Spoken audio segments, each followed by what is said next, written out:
हा कारखानदार आहे, चोर आहे, दरोडेखोर आहे अजितदादा पवार. 25 कारखाने तुझ्या बापाच्या घरचे पैसे होते काय? कुठनं आले पैसे? तू महाराष्ट्राच्या तिजोरीवर दरोडा घातला म्हणून तुला अर्थ खाता हवंय.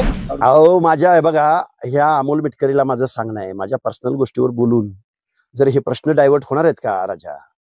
आम्ही जे प्रश्न उपस्थित करतोय त्या प्रश्नाची उत्तर दे ना. आणि या प्रश्नाची उत्तर अजितदादा पवारांनी एक श्वेतपत्रिका जाहीर करावी ना. मी म्हणतोय की या गावगाड्यातल्या ओबीसीच्या मंडळांना पैसे देत नाही हे अजितदादा पवार. हा कारखानदार आहे, चोर आहे, दरोडेखोर आहे अजितदादा पवार. 25 कारखाने तुझ्या बापाच्या घरचे पैसे होते काय? कुठनं आले पैसे? कुठून एवढे 5-25 कारखाने उभे राहतात? तू महाराष्ट्राच्या तिजोरीवर दरोडा घातला म्हणून तुला अर्थ खाता हवंय का? सत्तेत जायचं असतं तुम्हाला.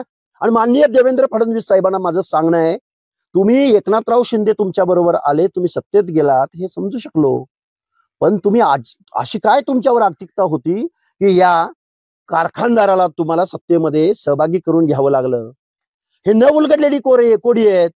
सत्तेमधून पैसा, पैशामधून कारखाने, पैशामधून अदानी, अंबानी, तिकोण कल्याणी, पंचशील ग्रुप.